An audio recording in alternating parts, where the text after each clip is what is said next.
अच्छा, इसमें सबसे पहले आपसे पूछा है कि state what is meant by an ideal gas. अब आइडियल गैस को आप कैसे एक्सप्लेन करोगे?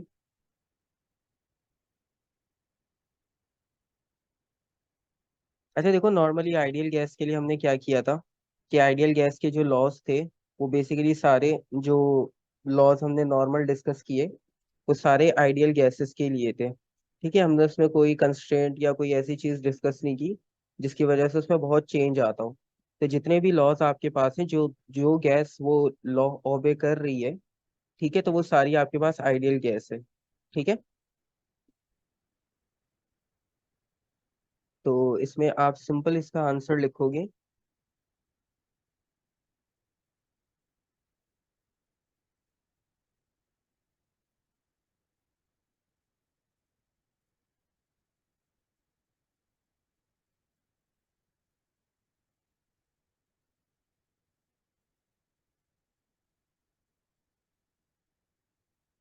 और इसकी हमारे पास इक्वेशन थी PV is equals to NRT.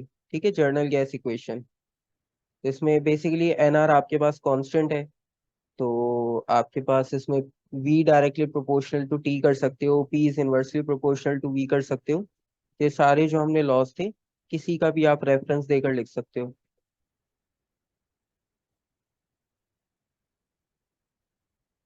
ठीक है, तो आपने डिफाइन कर दिया और बाकी जो है वो कोई एक आपने लिंक दे दिया फॉर्मूला का।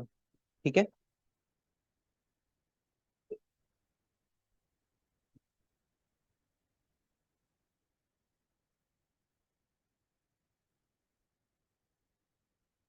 और उसके बाद देखो next, calculate the amount n of gas.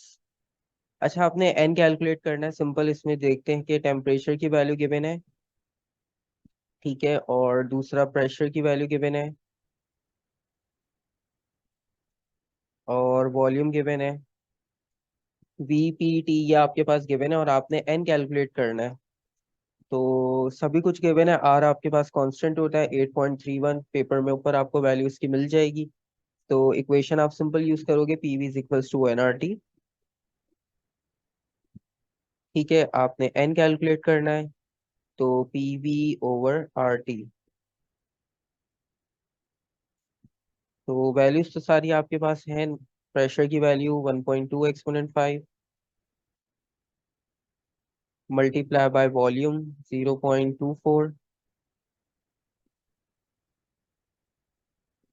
8.31। इसकी कांस्टेंट वैल्यू ही आपको मिल जाएगी, इसका मसला नहीं, ऊपर लिखी होती है। और 17 डिग्री आपके पास टेम्परेचर आ गया। इसकी कैलकुलेशन आप चेक कर लो, आंसर क्या आता है। अच्छा, इसमें एक चीज बस याद रखना कि इसमें जो केल्विन में कन्वर्ट करना होता है टेम्परेचर, ये जो 17 डिग्री सेल्सियस है, इसको केल्विन में कन्वर्ट कर लेना। यानी यहाँ पर हमें इसको 17 + 273 करना होगा।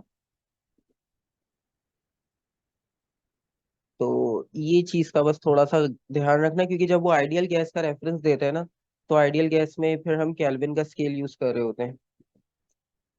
तो बस एक पॉइंट इसमें ये था जो मिस हो गया था, ये याद रखना बस कि आपने इसको केल्विन में भी कन्वर्ट करना है जब भी आइडियल गैस की कंडीशन होगी।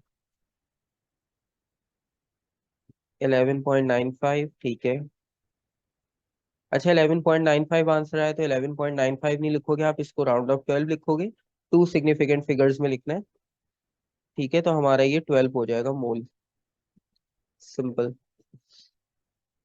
अच्छा, अब ये वाला जो ग्राफ का क्वेश्चन है ना, नेक्स्ट, ये वाले क्वेश्चंस आपके पास जो है वो काफी रिपीट होते हैं।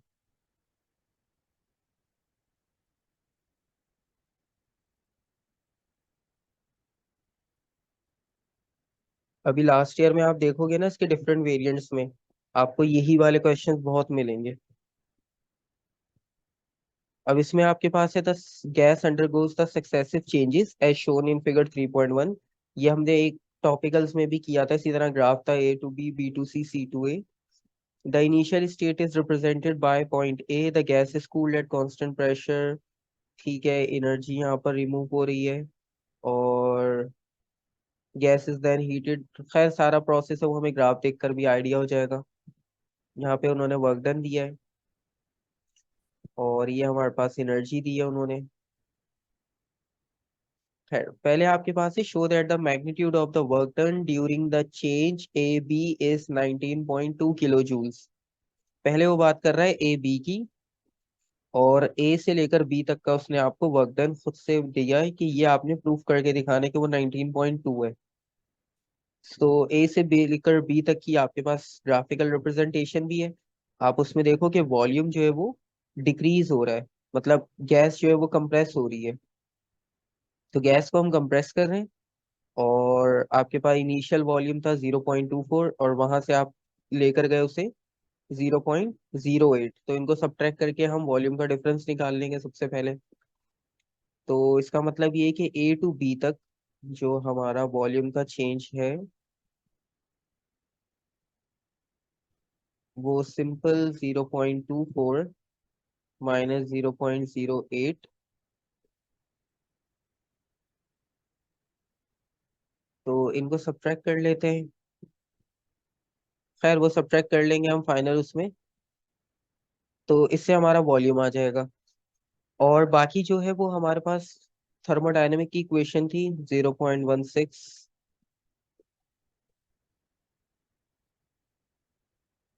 अब थर्मोडायनेमिक की इक्वेशन में हमारे पास ये था कि delta Q is equals to delta U plus delta W.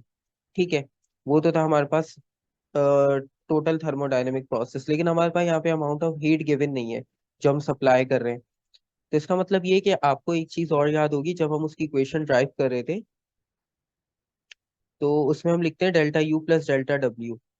तो वो डेल्टा डब्ल्यू के लिए हमने इसको ड्राइव किया था कि बेसिकली डेल्टा डब्ल्यू आपके पास इक्वल होता है pressure into change of volume. तो इसका मतलब ये है कि वर्क डन जो है हमारा सिंपल डिपेंड कर रहा है प्रेशर और वॉल्यूम के चेंज पर। तो इसका मतलब ये है कि ए टू बी तक का जो हमारा प्रेशर है हम वो काउंट करते हैं ग्राफ से, और जो चेंज इन वॉल्यूम है वो काउंट कर लेते हैं। तो सिंपल सा हमारे पास ए से बी तक का वर्क डन आ जाएगा। और इसमें तो आंसर भी गिवन है, तो आपके लिए और इजी हो जाएगा कि आपको कंफर्मेशन भी हो जाएगी कि आप सही कर रहे हो या नहीं कर रहे। तो वॉल्यूम आ गया 0.16, और प्रेशर की वैल्यू को यहाँ से मार्क कर लो, तो ये 1.2 हो जाएगी, और इसका एक्सपोनेंट 5 है। 1.2 एक्सपोनेंट 5 और 0.16। अब इसे मल्टीप्लाई कर लो और क्रॉस चेक कर लो आपका आंसर सेम आता है या नहीं आता।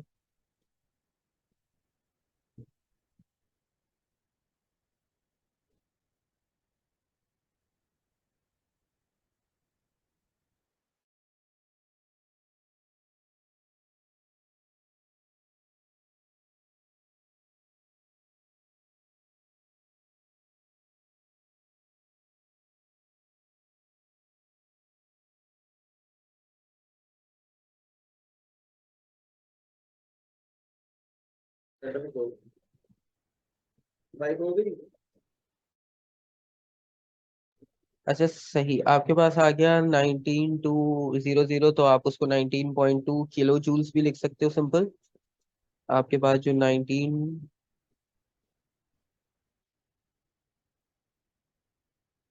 ठीक है, आपके पास ये सिंपल जूल्स में, आप इसे किलो जूल्स में लेकर जाओगे तो 19.2 किलो जूल्स हो जाएगा।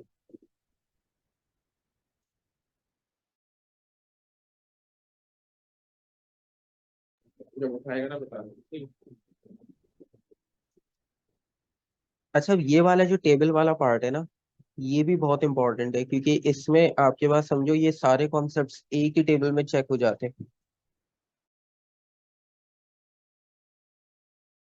इसमें आप देखो उसने पूछा गया है कि इस टेबल में आपसे वर्क डन। अब इसमें वो वर्क डन, थर्मल एनर्जी और इंक्रीज इन थर्मल एनर्जी वो आपसे सब पूछ रहा है। ठीक है, और इसमें आपको उसने तीनों पॉइंट दिए, ए से B, B to C, C to A. अब इसमें आपने कॉन्सेप्चुअल भी अप्लाई करना है कॉन्सेप्ट, और इसकी वैल्यू भी फाइंड आउट करनी है ग्राफ से। ठीक है, अब दो चीजें हैं इसमें। अब देखो 5 मार्क का है, हर ब्लॉक के लिए 1 मार्क मिल रहा है आपको। तो ये क्वेश्चन आपके पास आपको काफी मिलेगा। अच्छा, पहले देखो हमने फाइंड क्या करना है। देखो पहले उसने आपको ए से बी तक की थर्मल एनर्जी दी है, कि जब ए टू बी तक आप जा रहे थे, ए से बी, तो ए से बी में हो क्या रहा था बेसिकली, गैस जो है वो कंप्रेस हो रही थी। ठीक है। अब ए से भी गैस कंप्रेस हो रही थी तो वहां की थर्मल एनर्जी हो गई माइनस। अब हमने देखना है कि बाकी कॉन्सेप्ट क्या होगा। हमारे पास जर्नल इक्वेशन ये होती है delta Q is equals to delta U plus delta W. अब हमने वर्क डन निकालना है कि वर्क डन कितना होगा। वर्क डन अभी हमने ए टू बी तक का निकाला, कितना था 19.2। तो ये तो हमारे पास आ गया 19.2। अब इंक्रीज इन इंटरनल एनर्जी कितनी होगी।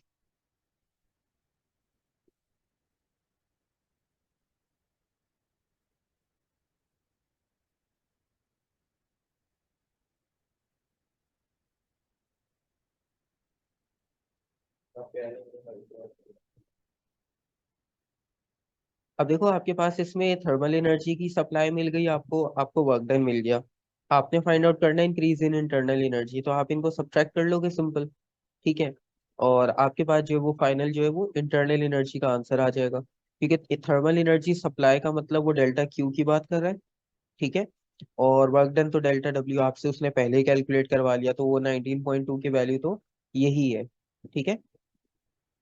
अब आपके पास रह गया चेंज इन इंटरनल एनर्जी, तो आप क्या करोगे, सिंपल सब्ट्रैक्ट कर लो उसको।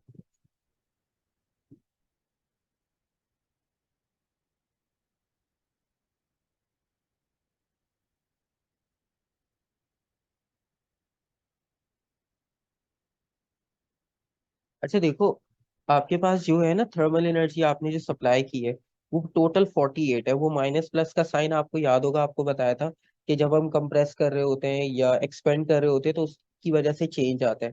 ठीक है।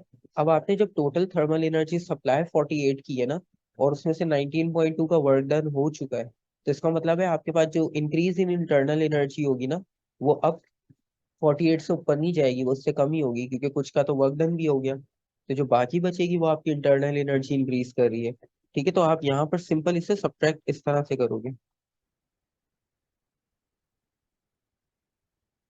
ठीक है।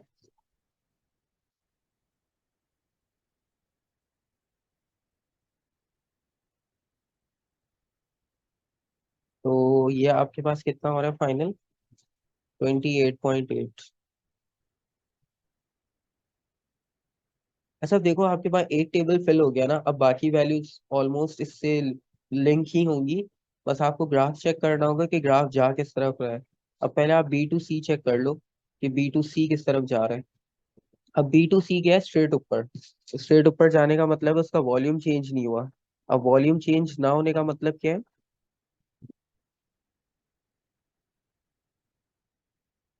कोई एक क्वांटिटी जीरो होगी, अब वो कौन सी होगी। इस टेबल में से दोबारा देख लो, बी टू सी आप बिल्कुल स्ट्रेट ऊपर गए हो, आपका वॉल्यूम चेंज नहीं हुआ। और जब वॉल्यूम चेंज नहीं होता इसका मतलब कोई वर्क डन नहीं हो रहा, क्योंकि फोर्स डिस्प्लेसमेंट आपके पास नहीं होगी वहां पर। तो इसमें से कौन सी क्वांटिटी को जीरो करोगे, वर्क डन को, थर्मल एनर्जी को, इंक्रीज इन इंटरनल एनर्जी।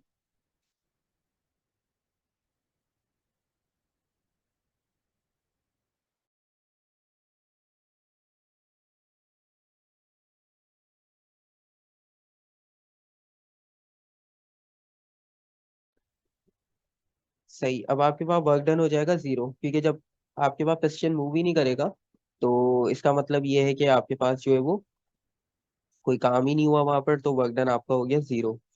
अब बाकी बात करते हैं थर्मल एनर्जी की और इंक्रीज इन इंटरनल एनर्जी की। ठीक है।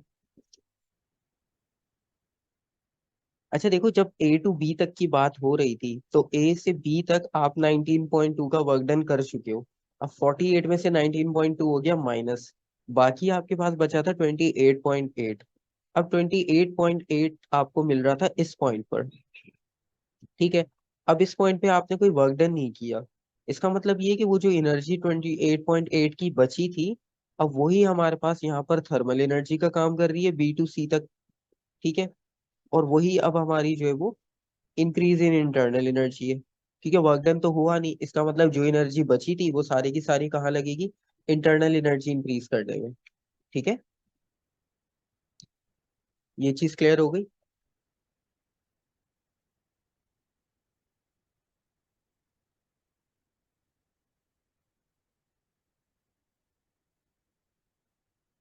तो इसमें ना देखो, थोड़ा सा बस एक दो बार ये क्वेश्चन सॉल्व करोगे ना, तो ये आपको इजी हो जाएगा फिर कॉन्सेप्ट के हाँ करना क्या है। अब लास्ट में देखो, उन्होंने C2A का आपको पहले वर्क डन दे दिया खुद, क्योंकि C2A जाहिर सी बात है एक्सपोनेंशियल चेंज आया है, तो उसका कैलकुलेट करना थोड़ा टिपिकल होता है। तो C2A तक आप आए तो उसने आपको उसका वर्क डन बता दिया, यानी यहाँ पर वर्क डन हो रहा है। और वर्क डन इस तरह से हो रहा है कि वॉल्यूम इंक्रीज हो रहा है, यानी यहाँ पर एक्सपेंशन हुआ है। तो यहाँ पर आप एक्सपेंड कर रहे हो, ये हुआ है एक्सपेंशन। तो एक्सपेंशन का मतलब ये हुआ कि आपके पास अब किस क्वांटिटी में चेंज आएगा, किस में नहीं आएगा, ये हमने देखना है। ठीक है। अच्छा, एक इम्पॉर्टेंट चीज और देखो, आप उस पॉइंट पर वापस आ गए हो जहां से आपने स्टार्ट किया था। ठीक है, आपने ए से स्टार्ट किया था, ए पर आपको थर्मल एनर्जी मिली थी और आप बी तक गए थे वर्क डन करके। फिर बी से सी पर गए आप बिना वर्क डन किए। अब सी से ए पर आप वापस आ गए हो। सी से ए पर वापस आने का मतलब ये है कि आपके पास कौन सी क्वांटिटी अब जीरो हो जाएगी।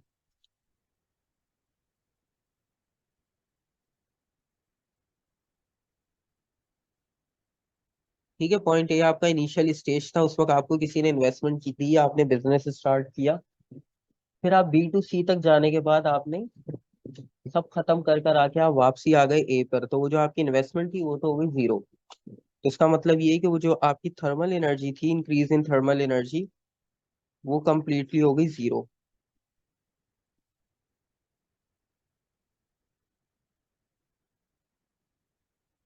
नहीं, अब आप देखो C to A तक आए हो ना, तो C to A तक का मतलब ये है कि हीट सप्लाई करने में ही आपके पास जो है वॉल्यूम दोबारा से इंक्रीज हुआ।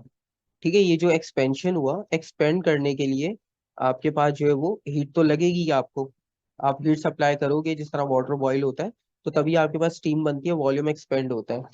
ठीक है।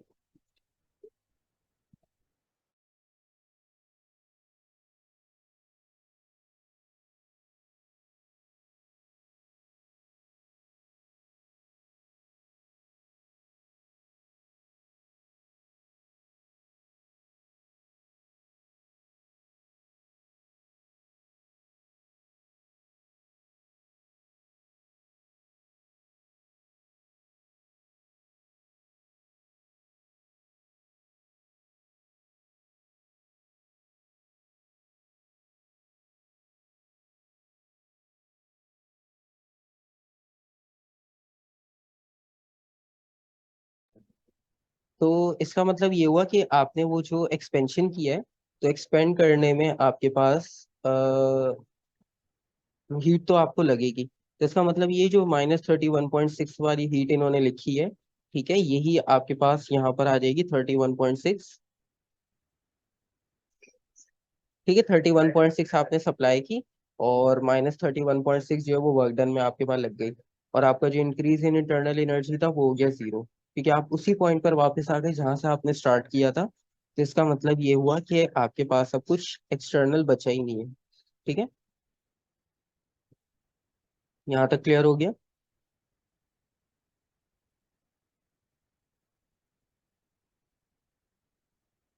अच्छा देखो, ये वाला हमारा एक ईयर का था, ये था 22 का। इतना मुश्किल नहीं था क्योंकि फर्स्ट टाइम ग्राफ वाला ये क्वेश्चन था, तो इसलिए थोड़ा सा टाइम लगा, क्योंकि ग्राफ ऊपर है, बार बार स्क्रॉल कर लो। अब इसका मैं आपको नवंबर का भी दिखा देता हूँ। खैर, इसमें वेरिएंट तो जून में भी तीन है, तो एक मिनट सेकंड वेरिएंट देख लेते हैं। मार्किंग स्कीम ओपन हो गई।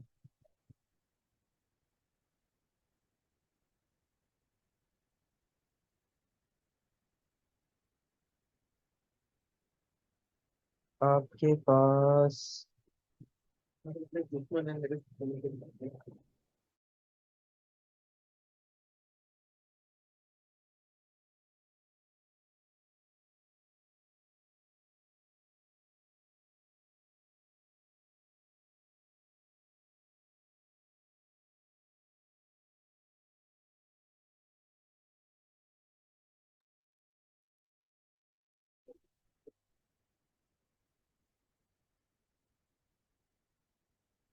अच्छा, ये सेकंड वेरिएंट है, और सेकंड वेरिएंट में क्वेश्चन ज्यादातर थ्योरेटिकल दिए उन्होंने, तो ये भी चेक कर लेते हैं। अच्छा, इसमें बहुत सारे टॉपिक ऐसे होंगे जो आपके ना ओ लेवल से लिंक है, वही सारी बेसिक डेफिनेशन है। तो आपको जो है वो कुछ इतना ज्यादा उसमें करने की जरूरत पड़ेगी नहीं, वही सारी डेफिनेशंस आपने मार्क करनी है जो कि आप पहले से करके आए हो। अब जैसे इसमें आप फर्स्ट देखो, define specific latent heat of vaporisation. ठीक है। अब लेटेंट हीट ऑफ वेपराइजेशन आपको याद होगा, वेपराइजेशन में हम क्या थे कि लिक्विड से गैस स्टेट में कन्वर्ट करते हैं लेकिन कांस्टेंट टेम्परेचर पे। ये उसकी एक कंपलसरी कंडीशन होती है। ठीक है। तो अब आपने इसको डिफाइन करना है, अब आप इसको डिफाइन कैसे करोगे? ये सारी आपने स्टेटमेंट लिखनी है इसमें कि amount of heat required,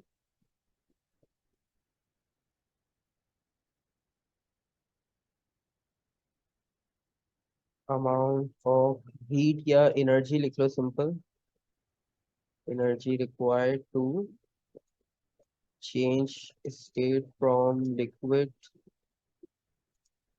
to gas at constant temperature. ठीक है। ये आपके पास डेफिनेशन हो गई लेटेंट हीट ऑफ वेपराइजेशन की। और उसके बाद the specific heat of vaporisation of water at atmospheric pressure, pressure की वैल्यू आ गई यहाँ पर हमारे पास। और ये आ गई हमारी लेटेंट हीट ऑफ वेपराइजेशन। ठीक है, लेटेंट हीट ऑफ वेपराइजेशन को हम इससे रिप्रेजेंट कर लेते हैं। ठीक है। उसके बाद उन्होंने आपको मास दिया है और टेम्परेचर दिया है। अब आपने जो है वो thermal energy Q find out करना है कि आपने थर्मल एनर्जी क्यू कितनी सप्लाई की है।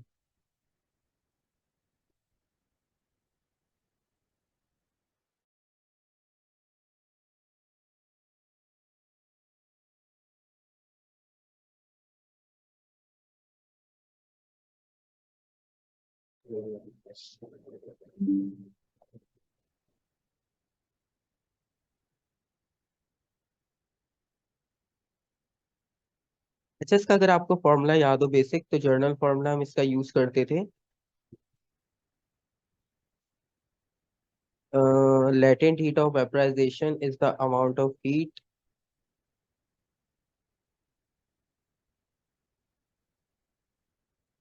और एक आपके पास यूनिट मास के लिए जितनी आपको रिक्वायर्ड होती है, तो हम वो फॉर्मूला यूज करते थे। ठीक है।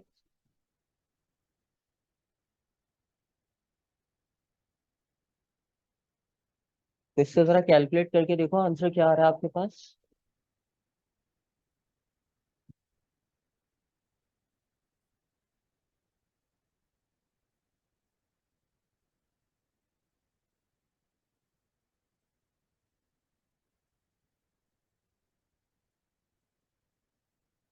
अच्छा, आपने क्यू फाइंड आउट करना है ना, तो क्यू इक्वल हो जाएगा M × L। ठीक है। तो LB की वैल्यू आपके पास गिवन है, मास की वैल्यू आपके पास गिवन है, सिंपल मल्टीप्लाई करना है, तभी उन्होंने 1 मार्क के लिए पूछा आपसे। ठीक है।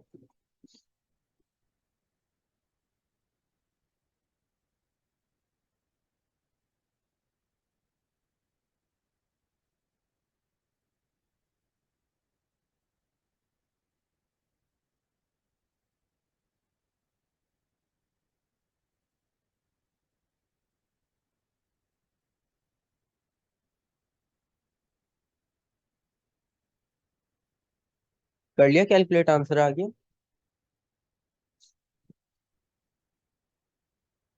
अच्छा, इसका आंसर आपके पास है।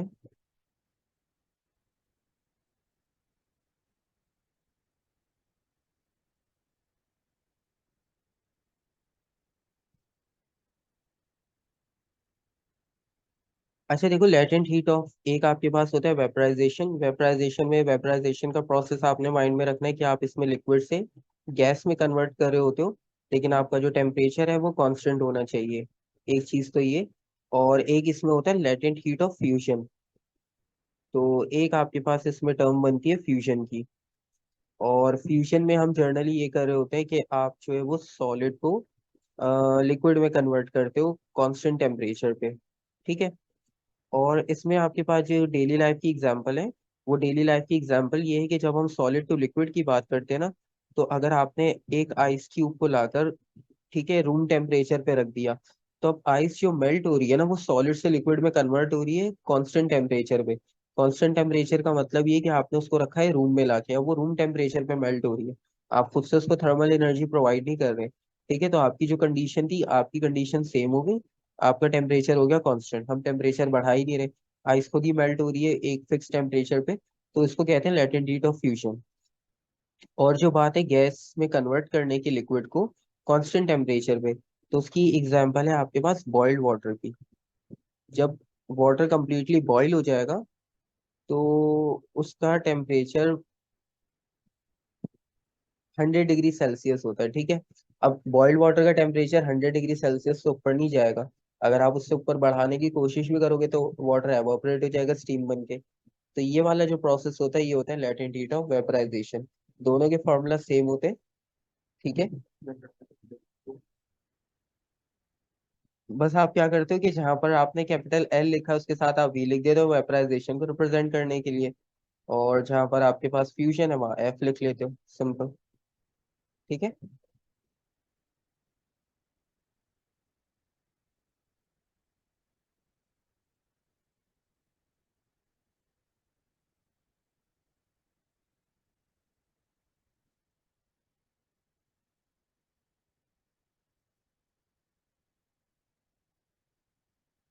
अच्छा, नेक्स्ट पार्ट देखो इसमें।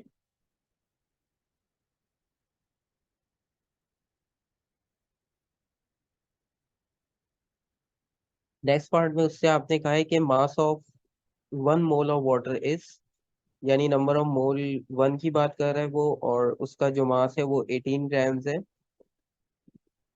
Assume that water vapor can be considered to behave as an ideal gas. Show that the volume of water vapor produced is 0.64। Volume आपसे फाइंड आउट करने को कह रहा है। ऊपर काफी सारी क्वांटिटीज गिवन है, वॉल्यूम फाइंड आउट करना है। तो लिंक करो, कौन सी इक्वेशन यूज करोगे। देखो आपके पास एक जर्नल गैस इक्वेशन है, एक इक्वेशन ये अभी आ गई हमारे पास स्पेसिफिक हीट की। ठीक है, और लेटेंट हीट ऑफ वेपराइजेशन की। और क्वांटिटीज आपके पास काफी सारी हैं इसमें।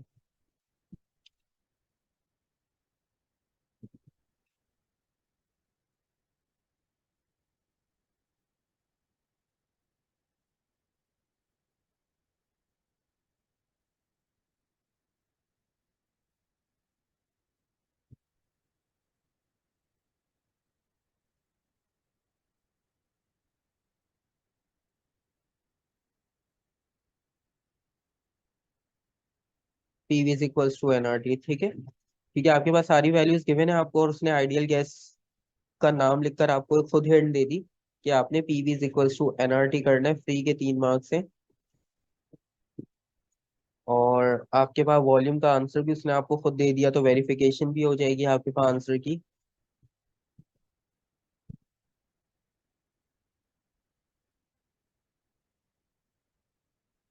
बस इसमें आपको एक जगह पे प्रॉब्लम होगा कि आपको एन की वैल्यू बस उसने डायरेक्ट नहीं दी, वो आपको खुद से निकालनी होगी। और वो खुद से इस तरह से निकालनी है क्योंकि उसने आपको देखो मास दिया था, मास ऑफ 0.37 kg। ये था टोटल मास।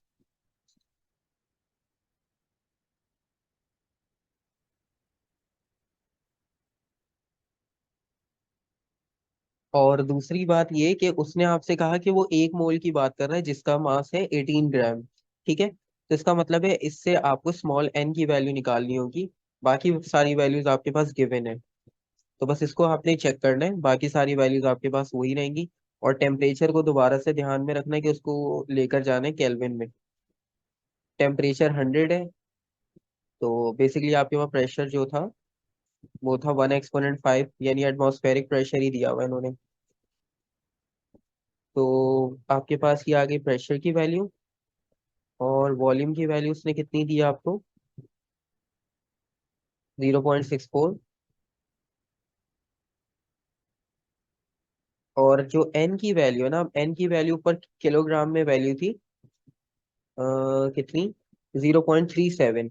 अब वो 0.37 किलोग्राम में थी, लेकिन जो नीचे वाली वैल्यू है वो आपके पास ग्राम में, तो इसका मतलब है उसको 1000 से हमें डिवाइड करना होगा। तो 0.37 और ये आपके पास 18 को आप 1000 से डिवाइड कर लोगे, तो बेसिकली 1000 ऊपर जाके मल्टीप्लाई हो जाएगा। अच्छा, वॉल्यूम तो आप फाइंड कर रहे हो, वो तो उसने आंसर लिख कर दिया है हमें, वॉल्यूम अननोन है। आर की वैल्यू 8.31 आ जाएगी, और टेम्परेचर की वैल्यू आपके पास ऑलरेडी मेंशन थी, कितनी, 100 डिग्री थी, इसको हम केल्विन में कन्वर्ट कर लेंगे। ये आपके पास बन जाएगी इसकी कैलकुलेशन। ठीक है, इसको आप क्रॉस चेक कर लेना, आंसर तो क्योंकि मेंशन ही है, बस आपने इसको वेरीफाई करना है। उसके बाद पार्ट 3 है, assume that the initial volume of the liquid water is negligible compared with the volume of water vapour produce. ठीक है, तो इनिशियल जो आपके पास वॉल्यूम था लिक्विड वाटर का, वो आपके पास नेग्लिजिबल है as compare to the volume of water vapour produce. तो जो वाटर वेपर बन रहा है, उसको आप कंपेयर करोगे अगर लिक्विड वाटर से, तो दोनों के वॉल्यूम की उन्होंने कहा है कि वो नेग्लिजिबल है।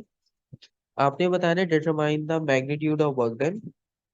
वर्क डन आपको फाइंड आउट करना है यहाँ पर, by the water in expanding against the atmosphere when it वेपराइजेस।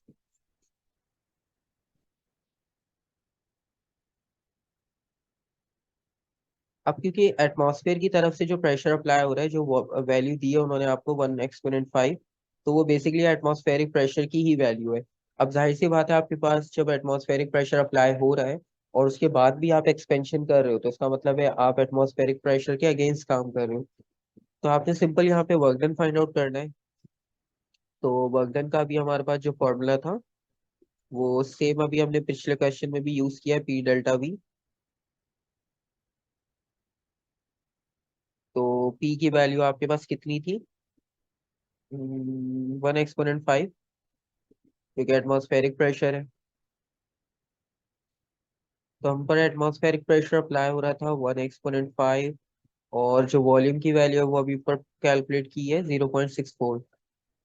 तो आपने सिंपल इसको मल्टीप्लाई करना है, और जो वर्क डन आएगा वही वर्क डन हमारा होगा जो हम अगेंस्ट द एटमॉस्फेरिक प्रेशर कर रहे हैं। ठीक है।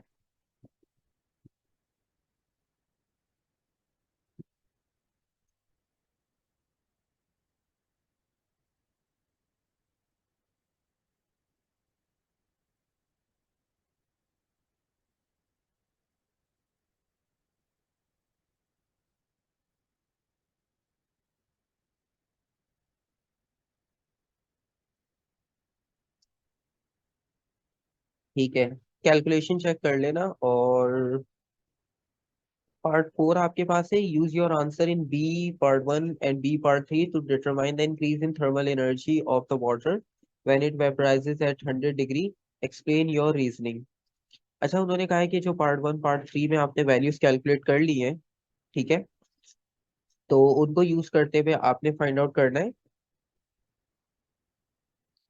इंक्रीज इन इंटरनल एनर्जी, और रीजन भी बताना है कि आपने जो कैलकुलेशन की है वो क्यों की है, उसका रीजन क्या है, क्योंकि इसमें प्लस माइनस का कॉन्सेप्ट आएगा और कोई बात नहीं है इसमें, इंटरनल एनर्जी की बात कर रहा है। तो हम देखते हैं कि हमारा पहला आंसर था क्या बेसिकली। पहला था 8.5 एक्सपोनेंट 5, ठीक है, ये था हमारा पहला, जो हम हीट सप्लाई कर रहे थे। ठीक है, पहली बात। और दूसरी बात ये कि जो इसका आपके पास सेकंड वाले का आंसर है, तो वो 6.4 एक्सपोनेंट 4 जूल्स, ये हो गई हमारे पास सेकंड। यानी थर्मल एनर्जी हमने सप्लाई की 8.5 एक्सपोनेंट 5 की।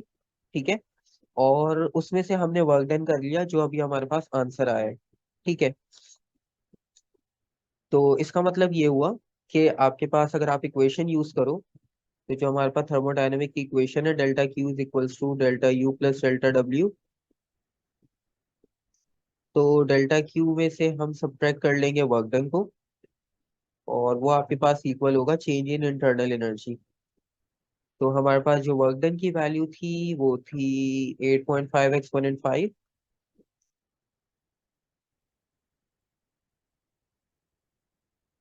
और उसमें से आपने माइनस करना है सिंपल 6.4 एक्सपोनेंट 4 को।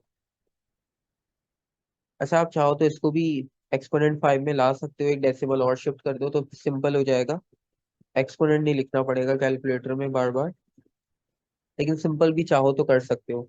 और इसका रीजन ये है कि पहले हमने हीट सप्लाई की थी और बाद में हम वर्क डन कर रहे हैं। अब जब वर्क डन हो रहा था तो वर्क डन में एक्सपेंशन हो रहा है।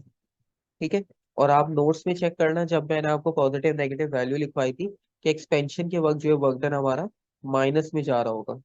ठीक है, जब गैस एक्सपेंड हो रही है, तो इसलिए यहाँ पर माइनस साइन यूज कर रहे हैं।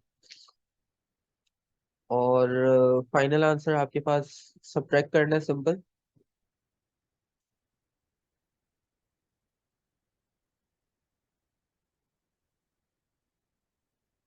ठीक है, आंसर वेरीफाई कर लेना।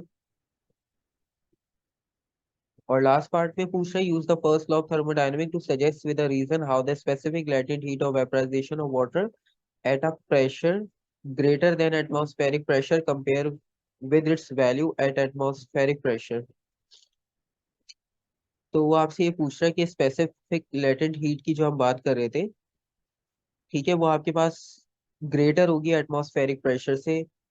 इसका रीजन आपने बताना है।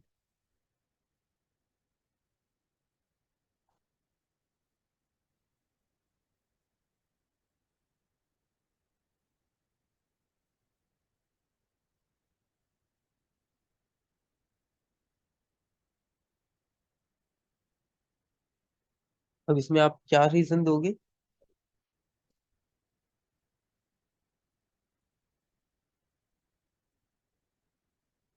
अच्छा देखो, आपके पास यहाँ पर हम वर्क डन कर रहे हैं अगेंस्ट द एटमॉस्फेरिक प्रेशर।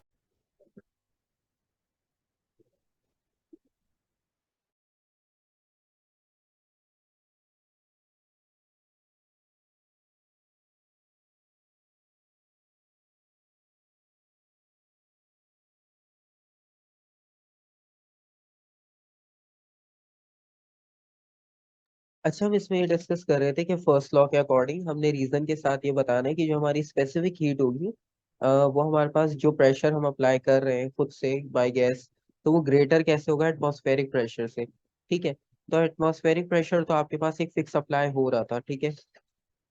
और अभी हमने ये देखा कि हमने चेंज इन इंटरनल एनर्जी भी फाइंड किया, और उसमें आप देखो इंक्रीज लिखा हुआ है, तो इसका मतलब ये हुआ कि जब हम वर्क डन कर रहे हैं और गैस एक्सपेंड हो रही है। अच्छा देखो, अगर एटमॉस्फेरिक प्रेशर और जो हमारा अप्लाइड प्रेशर है वो दोनों हो जाए सेम, ठीक है, जैसे हमारे पास गैस इस लेवल पर है, तो हमारा एटमॉस्फेरिक प्रेशर और अप्लाइड प्रेशर दोनों इक्वल हो जाए। ठीक है, तो इसका मतलब है गैस में एक्सपेंशन भी नहीं होगा, कंप्रेशन भी नहीं होगा। आपने सिर्फ उसको बैलेंस किया हुआ है, जैसे एक्शन रिएक्शन की फोर्स होती है। लेकिन अगर आप गैस को एक्सपेंड कर रहे हो, तो इसका मतलब ये है कि आपका प्रेशर जो है वो एटमॉस्फेरिक प्रेशर से इंक्रीज कर रहा है। ठीक है, वहां पर वर्क डन हुआ है, और वर्क डन हमारा जो है वो बाय द गैस हुआ है, ऑन द सिस्टम हुआ है। ठीक है। तो आप यही लॉजिक यहाँ पर दोगे। आप लिखोगे कि गैस एक्सपेंड हो रही है यहाँ पर,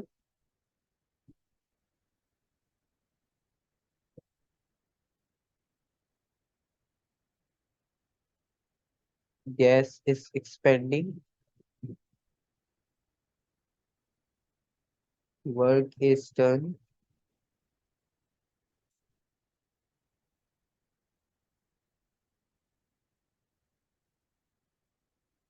बाय द गैस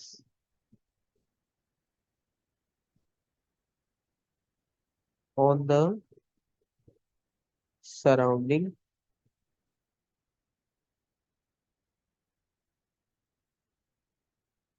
तो इस वजह से जो हमारा प्रेशर होगा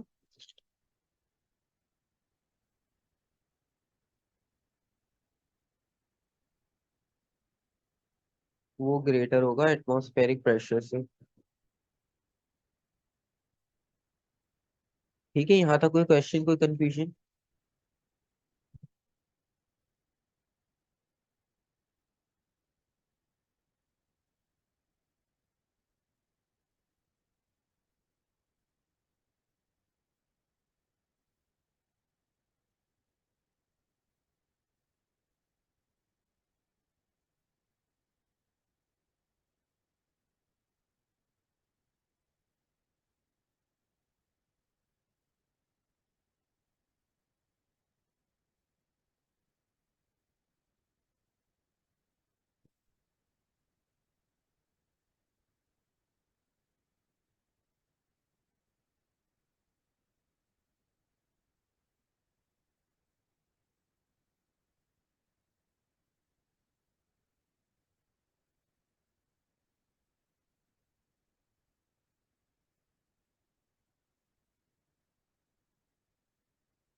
अच्छा, यहाँ तक कोई कंफ्यूजन, कोई चीज समझ ना आई हो वर्क डन में, कैलकुलेशन में?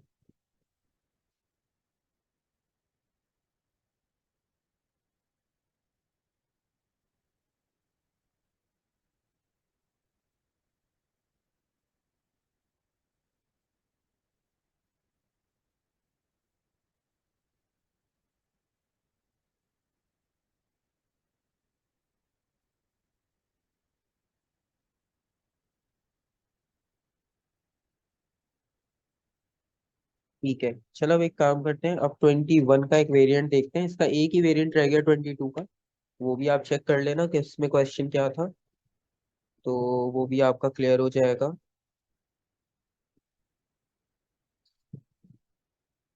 अच्छा, ये लेटेंट हीट वगैरह और ये सब जो है ना, इसका कोई इतना मसला नहीं है। ये आपके पास डेफिनेशन है सिंपल, वही सेम ओ लेवल्स वाला कॉन्सेप्ट है। 21 में देखते हैं मई जून का।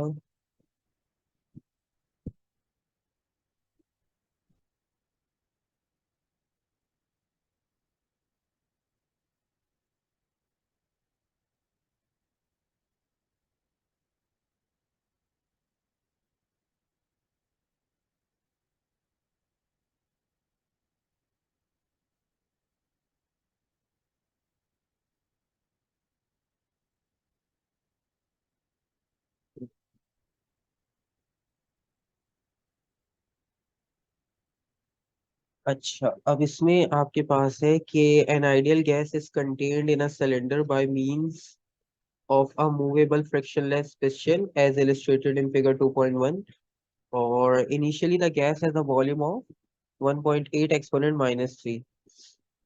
अच्छा, यहाँ पर आपके पास एक इनिशियल वॉल्यूम दी है,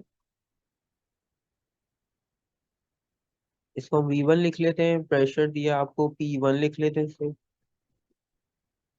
और टेम्परेचर भी दिया है उन्होंने, इसको हम T1। अच्छा देखो, इस बार उन्होंने केल्विन में दिया है, ठीक है। जब आपके पास वो आइडियल गैस की बात करेगा तो केल्विन को थोड़ा सा माइंड में रखना, दो तीन क्वेश्चन खुद सॉल्व करोगे तो वो चीज भी आपको याद हो जाएगी।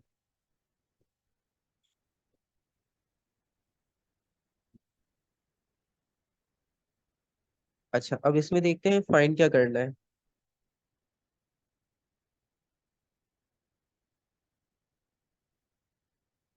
Show that the number of gas molecules in the cylinder is 1.4 exponent 23। कौन सा फॉर्मूला लगाओगे? बहुत सिंपल पूछा है इन्होंने पहला पार्ट तो।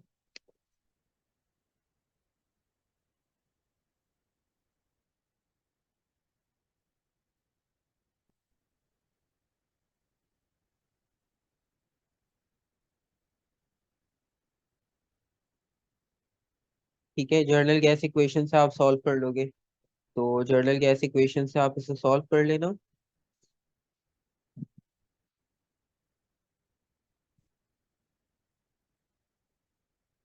अच्छा, उसके बाद next, use kinetic theory to explain why when the piston is moved so that the gas expand, this causes a decrease in the temperature of the gas।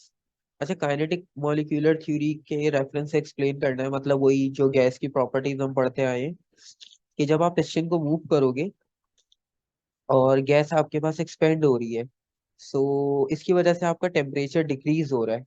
अब इसको आपने एक्सप्लेन करना है कि कैसे होगा।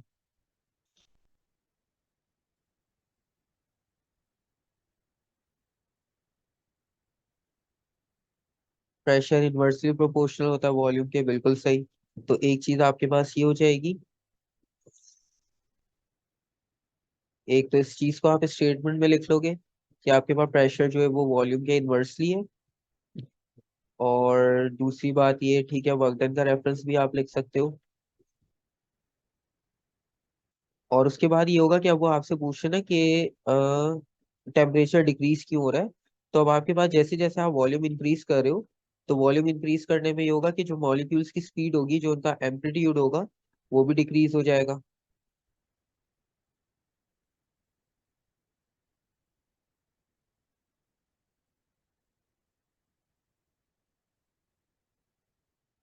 तो इस वजह से भी आपके पास, आपको आइडिया होगा कि टेम्परेचर डिक्रीज हो रहा है क्योंकि स्पीड स्लो हो गई है।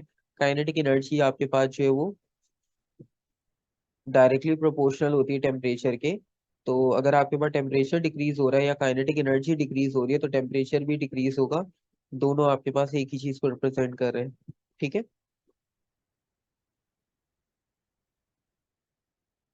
और ये आपके पास जो है वो स्पीड का एक रेफरेंस दे देना है, काइनेटिक एनर्जी और एक प्रेशर का आप स्टार्ट में बता चुके हो।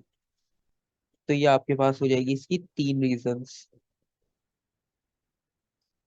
अच्छा, उसके बाद है कि the gas expand so that its volume increases to 2.4 exponent -3। अच्छा, ये वाला अब हमारा वॉल्यूम 2 है। अच्छा खैर, अब ऊपर नहीं भी देखो आप तो ये देखो, ये आपके पास वॉल्यूम 1 से वॉल्यूम 2 में चला गया, और प्रेशर 1 से प्रेशर 2 में चला गया, टेम्परेचर 1 से टेम्परेचर 2 में चला गया। ठीक है, ये सारे चेंजेस आ गए। ये 1 वाला था सारा इनिशियल, और ये 2 वाला है सारा फाइनल। उसके बाद ये है कि आपके पास एवरेज, ये वाली आपको डेरिवेशन याद होगी, हमने प्रेशर के बाद की थी ये वाली। अब आपने बताना calculate the increase in internal energy of the gas during this expansion. अब आपने change in internal energy calculate करना है।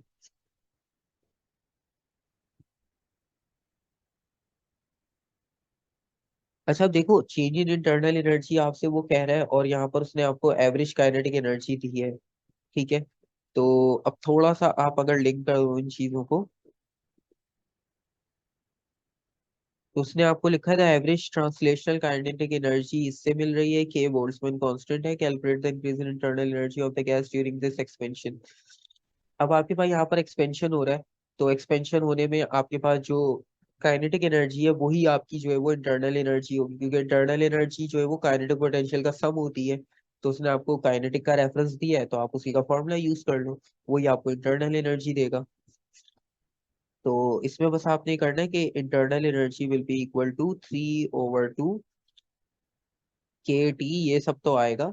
उसके साथ एक चीज आपने और लिखनी होगी, और वो आपको लिखनी होगी उस एन की वैल्यू जो ऊपर दी हुई थी हमें, क्योंकि हमारे पास गैस यहाँ पर लिमिटेड है, ये वाली। ठीक है, क्योंकि हम गैस के नंबर की बात कर रहे हैं, वरना नॉर्मली अगर नहीं दिया होता तो हम जर्नल लगा देते। ठीक है, उसमें मतलब स्पेसिफिक कोई अमाउंट गिवन नहीं होती। यहाँ पे स्पेसिफिक अमाउंट गिवन है, तो आप उस स्पेसिफिक अमाउंट को यूज करके ही उसे फाइंड आउट करोगे कि इतनी गैस थी, और उसके अकॉर्डिंगली ये हमारे पास इसका चेंज इन इंटरनल एनर्जी होगा।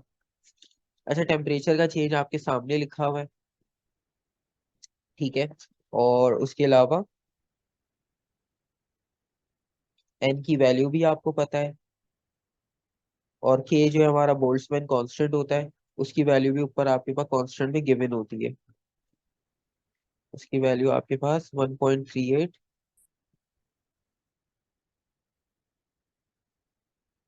एक्सपोनेंट -23। ठीक है, सारी वैल्यूज आपके पास गिवन है, चेंज इन इंटरनल एनर्जी आप कैलकुलेट कर लोगे। अच्छा देखो, आप यहाँ से फाइनल जो था टेम्परेचर वो 288 था, तो आप 288 -310 करोगे, ये फाइनल टेम्परेचर हमारा कम हुआ है। तो आपके पास जो आंसर होगा वो ऑटोमेटिक माइनस साइन में आ जाएगा। उससे भी आपको ये पता चल जाएगा कि गैस एक्सपेंड हो रही थी, तो एक्सपेंड होने की वजह से इंटरनल एनर्जी डिक्रीज हुई है, तो माइनस में आंसर चला गया।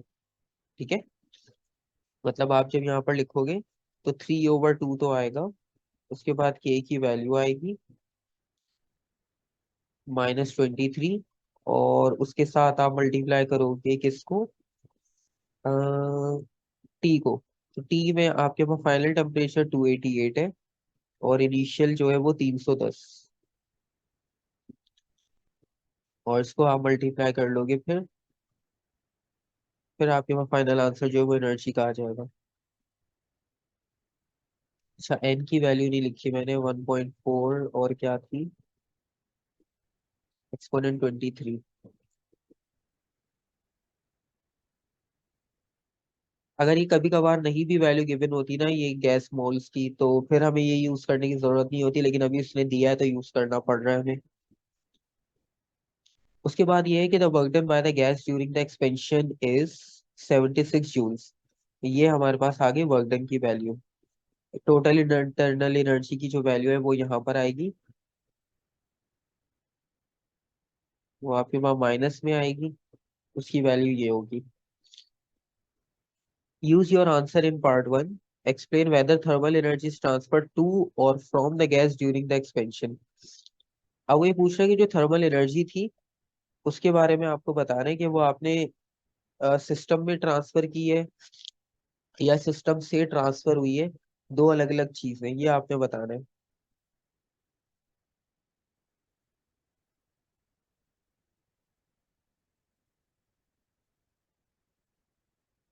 अच्छा, अब आप यहाँ पर देखो कि हमारा वर्क डन ज्यादा है या इंटरनल एनर्जी का चेंज ज्यादा है।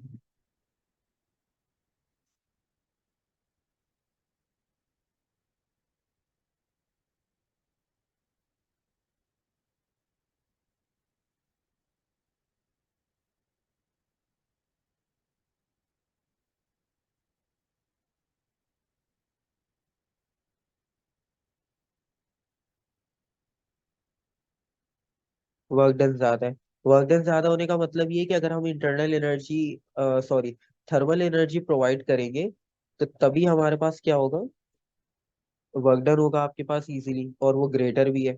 अगर थर्मल एनर्जी सप्लाई नहीं करते वर्क डन तब भी हो जाता, लेकिन उसमें फिर आपकी इंटरनल एनर्जी ज्यादा यूज हो रही होती, क्योंकि आपके पास एक्सटर्नल तो कुछ है नहीं, जो कुछ है इंटरनल है वही आप यूटिलाइज कर रहे हो।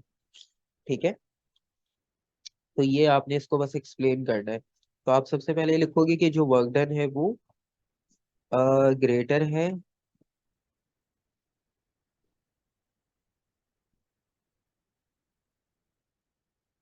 इंटरनल एनर्जी से। तो इसलिए इसका मतलब ये हुआ,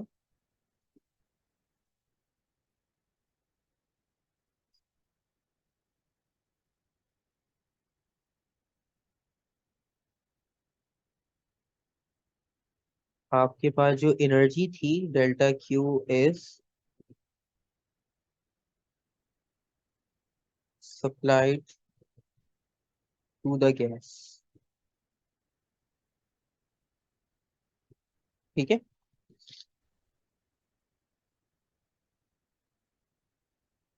ये आपके पास हो गए कुछ क्वेश्चंस, इसके इतने ज्यादा मुश्किल नहीं होंगे। बस एक ये माइनस प्लस का कॉन्सेप्ट याद रखना, और बाकी तो general equation PV is equals to NRT तो समझो वो आपसे पूछ ही रहा है हर बार। और अगर PV is equals to NRT या थर्मोडायनेमिक नहीं पूछना तो वो टेबल वाला क्वेश्चन है। ठीक है, वो आपको मिलेगा, अभी इसके सेकंड वेरिएंट में जाओगे और उसका एक थर्ड वेरिएंट रहता है, तो वो आपको मिलेगी क्वेश्चन ना, एक दो बार और मिलेंगे वो सेम।